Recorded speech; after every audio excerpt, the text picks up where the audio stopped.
Hey guys, before we get to this podcast this week, I want you to know that when I say thanks to our sponsors, our Real Vegas sponsors, I'm talking about CSI saddle pads, Resistol hats, and Soft Ride Equine Comfort boots. And I mean that in the truest sense of the word thank you. They're the ones that believe in reporting on team roping at this level. They are the ones who truly believe in supporting the team ropers and the team roping community, and that means getting you all the news you need to know. So if you are here in Las Vegas, if you're listening to this during the NFR, stop by the CSI booth at Mandalay Bay, at Cowboy Christmas, and at the South Point, and give them some of your business. They've got Christmas specials going on. If you buy 3 pads, you get $20 off each pad. So don't forget, make sure you tell everybody that is sponsoring these podcasts, that is CSI Saddle Pads, Soft Ride Equine Comfort Boots, and Resistol hats, thank you with your business.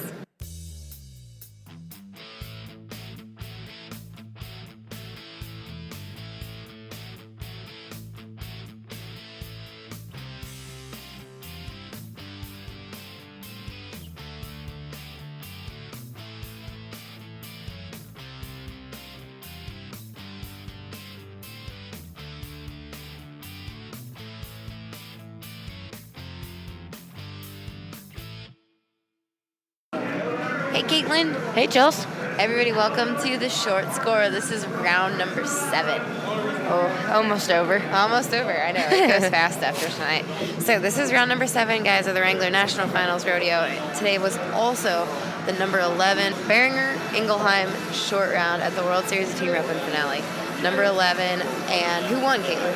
Hondo Fryer and Luke McClanahan came back to the short round, second high callback, and they ended up winning the average in 31.88 seconds and banked $282,000. A lot of money. That is a lot of money. And they both said that it hasn't hit them yet when we were interviewing them. In shock. You'll have that. In shock.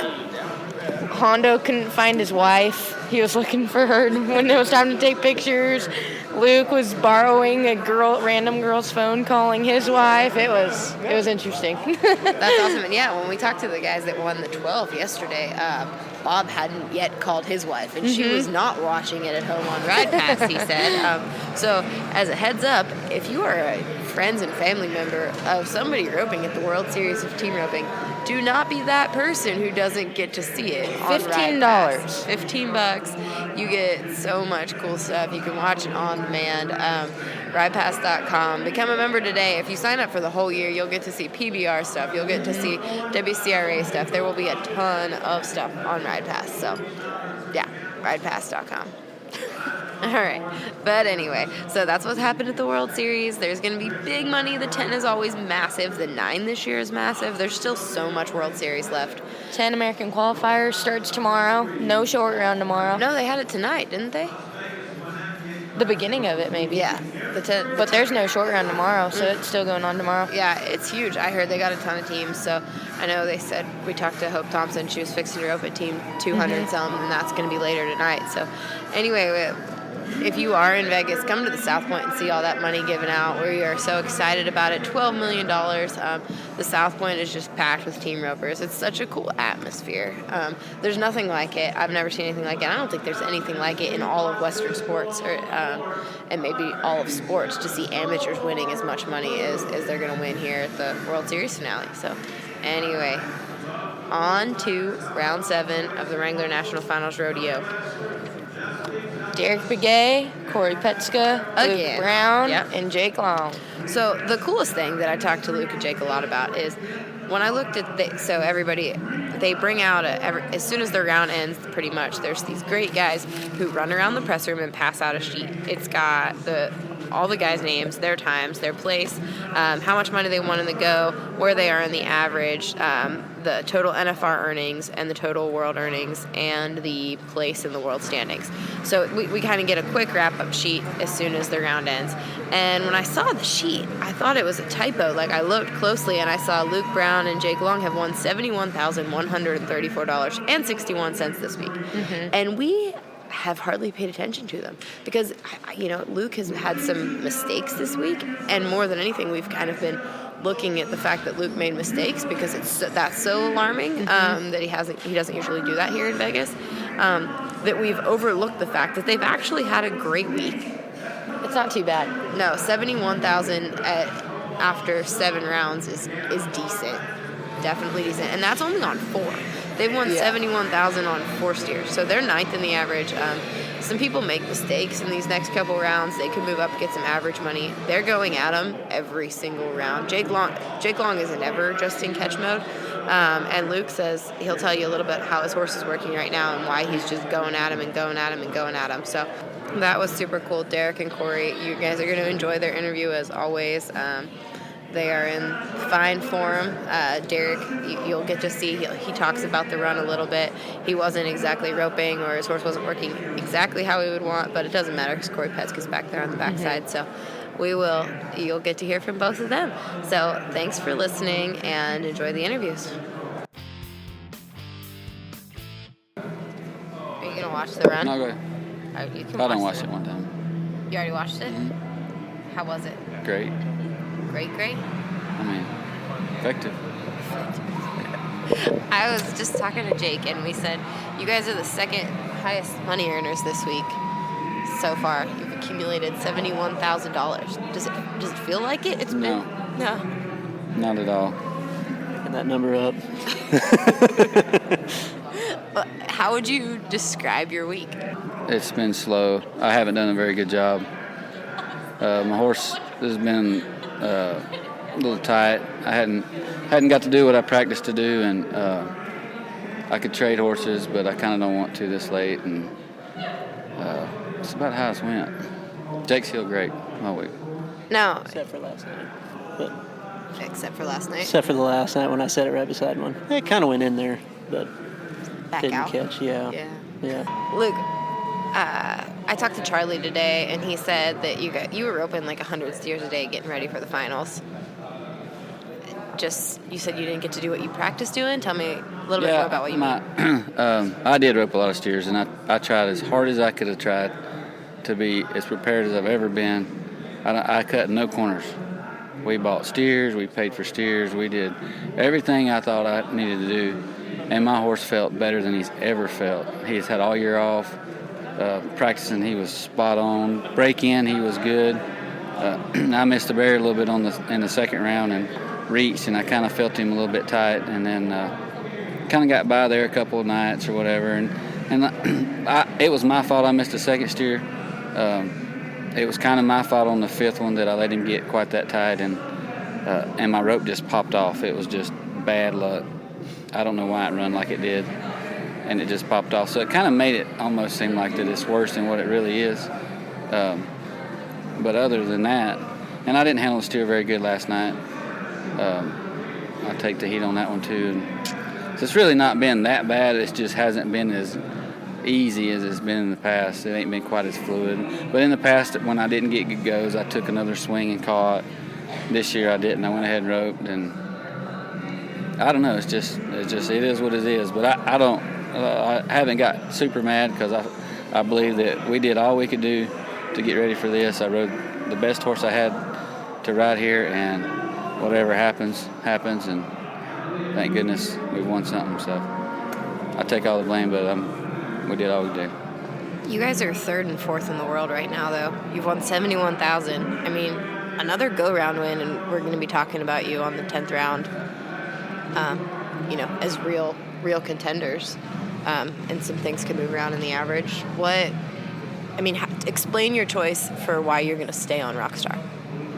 Well, I got a mare that I like a lot, and I roped a little bit on her today, but the comfort level of actually getting a good start and getting a throw is so much higher on my yellow, even though I have no control after that because he is tight. But the comfort, I feel so much confident when I nod my head to catch the cow.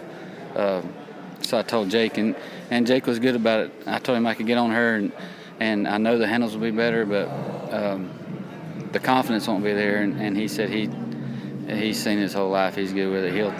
He'll adapt like he did tonight, and it was like a relief. Like I want to ride him just because I'm confident to catch on him, but I kind of leave him hanging if it don't go my way, and so he's willing to take the gamble. It's pretty good. So all of a sudden, I felt like, whew, I'm glad I ain't riding that mare tonight. Yeah, so. Jake, explain why you're cool with that decision. Well, I mean, I, number one, grew up in southeast Kansas, northeast Oklahoma, so thanks to guys like, Coleman Proctor and A.J. Horton, I've seen a few of them dirty handles. So, but no, I'm a big fan in whatever he's confident to do his job on, and I'm confident enough in my ability and my horse to overcome any situation that gets thrown at us. And tonight was easy. That was a layup. I mean, that wasn't no overcoming at all. And I should have caught the one last night. I ticked the horn just a little bit, and I'd already kind of made up my mind I was going to try him on, and I kind of ticked it in mid-throw, and I just did a bad job of setting my loop down. So, a little bit of a different handle doesn't bother me. Like I said, I've seen it a lot, amateur rodeoing and growing up, and I've always been willing to step around them and try them on anyway. So I don't really care if they're not perfect. Most of the time, I heel those better than I do if you lay them up. So. I've heard some guys say that Colonel's better this week than he's ever been, that he looks just absolutely as crisp in the corner and as quick moving as he could be. He's always done great here. I feel like I prepared him better this year. I didn't practice on him hardly at all till about the last week we came, and I'd get on and run 5 to 10 steers at the most, and pretty much just track and keep his feet moving through the corner. And it's like an old season head horse. He's not silly. He knows where I'm going to throw, but he's at least thinking there's a 1% chance I might take another swing. So, but he's doing awesome as always. But he is a little bit more forgiving, and I'm riding him better too. So, I think the combination of that's allowing us to look better back there. Luke, you guys have been building a house. You have a lot going on. $71,000 will help with this construction. Well, yeah, it'll help a lot. The 150 I left home to get would have been better, but no, it's good, man. It'll all work out. It always does. Okay, thanks, guys. I'm looking forward to it. Forward to a couple more go-round wins and talking about you on round 10. Hope so. Where'd your wild rag come from? Where did it come from? Louis Vuitton. At the Louis Vuitton store is where it came from. No, it did not. No, it did not. What do you mean it didn't? The Louis Vuitton store? Yeah. Have you ever bought a wild rag from Louis Vuitton? No, he the third round, it was a Louis Vuitton wild rag, and that one probably is too, but they do make them now. So it is kind of cool. They are reaching out to wild rags. Or scarves. What do you call them, scarves? Well, they probably call them scarves, but us cowboys call them wild rags.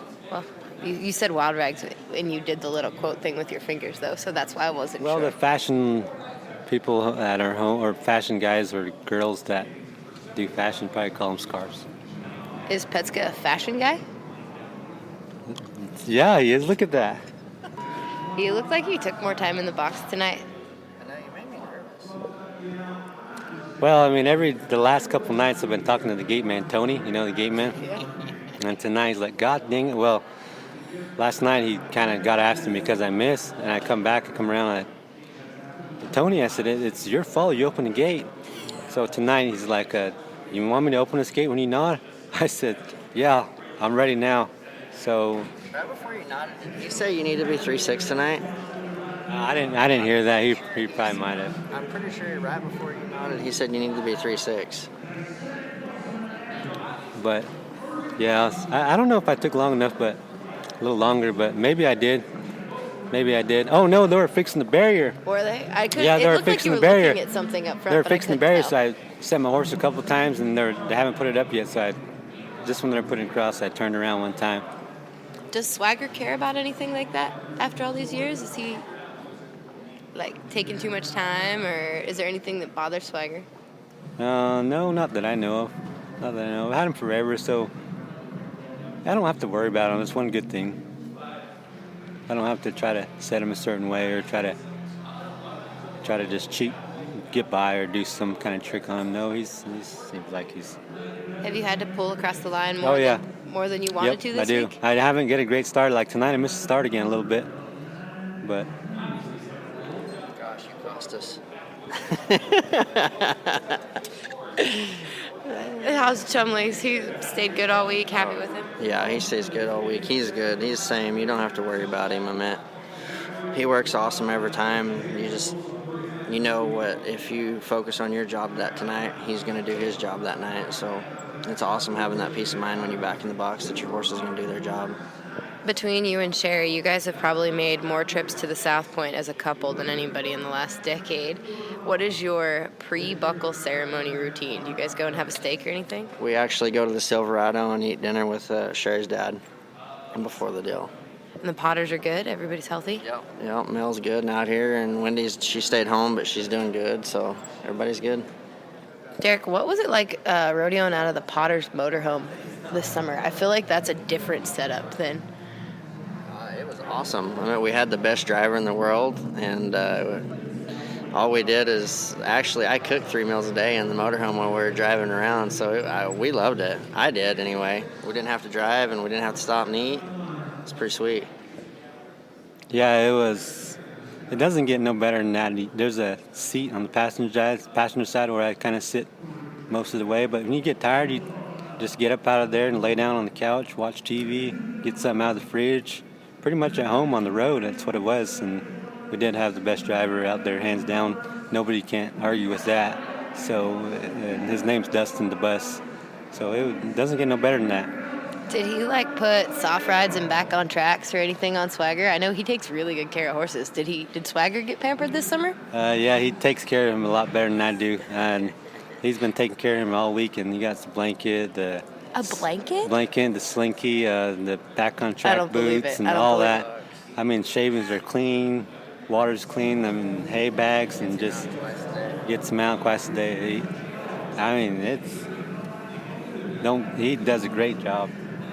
You didn't get your usual Waffle House this summer then? I mean, I didn't. Since he was cooking, did you eat Petsky's cooking? No, we didn't. Yeah, every morning seemed like he cooked in the morning, so made us a good burrito every morning. And it's real handy to be able to eat right there and get on the road and do what you need to do. I saw the Yeti documentary that premiered at Cowboy Christmas today. Have you seen it yet, Corey? Derek, tell us about it. They did Rabbit Foot Films and Yeti. They made a film about just kind of the way I was raised and where I'm from and who I am. And they kind of premiered it today. It doesn't come out until around the holidays. And they showed a part of it today. And it was real heart-touching, just kind of where I come from and all the story behind it and this and that. It's real neat to watch at this time because, I mean, like this year, it definitely was not planned. From the very start of rodeo until right now, it was not planned. I mean, there was a lot of hard times this year personally, and then there was a lot of great times personally also. So, and just being able to be here, to want to go around, and none of this was planned. It was just all God's plan. Corey, when you asked him Derek definitely wasn't planning on. You guys were just going to try and qualify for the winter rodeos. Was this a glimmer in your mind? I mean. Oh, no, not at all. I mean, I was, when I told everybody last year that I was slowing down, I full intentions of, I was still going to go to the jackpots because I had Chumley. I still wanted to go to a few of the big rodeos because I didn't want that horse to go to waste, and I don't want to sell him. So I did want to go to a few, and, we take care of the cattle in Wisconsin in the summer, but in the winter I have nothing to do. So I did want to go to Odessa and Denver and Houston. They're great rodeos. So I had no intentions of being in Vegas in December. I was going to be in Arizona hanging out, and I was fine with it. I was actually happy with that. But, I mean, obviously, if you can be here, this is the only place you want to be in December. So next year? Yeah, we're going to go. I asked Derek if he wanted to go this winter, and we'll probably go some next summer. And I asked him if he wanted to go, and his answer was, if you need a partner, put me down. So I guess we're going. Yeah, you think, is that same for you? Same for me. It seems like the last few years I've been wanting to stay home a lot, but I'm so addicted to it, and I'm just going by whatever comes my way. I ain't forcing nothing, or I ain't trying to be nobody that I'm nobody that I'm not supposed to be. So it's just nothing's forced. Seems like I'm just going with faith or whatever you call it, just riding the wave. Are you gonna ride out Swagger's career and then call it good when Swagger can't go anymore, or are people out there looking for about a $5,000 head horse? Or tell me what the. I don't know. We'll see how he's been doing pretty good so far, and he's been holding up. But there's only one thing I like about him. I own him, and he's my friend. But I told Clay O'Brien Cooper, the champ, this past winter when we quit roping. I told him I wasn't going to ride that horse no more. I said, I want to do something different. I'm going to try to become a different roper, become a bit better guy and better roper and stuff. So I told him I wasn't going to ride him no more. I told him that on the phone one day when we were deciding not to rope no more. And it's kind of funny that I'm here, so riding him. But you're rodeoing out of a motorhome with a driver, which makes probably a big difference, huh? Yeah, I mean, it's crazy. Like I said, this year definitely was not planned. Yeah. That's why I'm so excited and so just everything that's been coming our way. It's like, wow, this again. So that's why. Yeah, I'm so happy for you guys. It's awesome to see you here. Thank you guys so much. I appreciate it. Have fun at the South Point tonight. Thank you. All right, everybody. I hope you enjoyed this. Caitlin, did you enjoy it? Oh, I loved it. Yeah. It's always good being able to hear from those guys. Yes, absolutely. They're a riot, and I so appreciate it. You guys can listen to this. We've been getting these up. I don't know if you've been paying attention, but we get these up within an hour or two of the go-rounds ending. So I hope you're listening to it in the truck, first thing in the morning, maybe when you're driving to work, to maybe make you want to get out of work a little early and get to roping the dummy if it's cold and you got to rope in your garage, get to practicing in the practice pen. I love it. I know these guys motivate me, make me want to get home from Las Vegas and do something a little bit. All right, guys. Oh, before we go, leave us a review on iTunes, SoundCloud, or Stitcher, however you're listening to it. Comment so other ropers find this podcast, listen to it, share it with your friends. Tell them that this is the place to hear the most from the team ropers during the Wrangler National Finals Rodeo.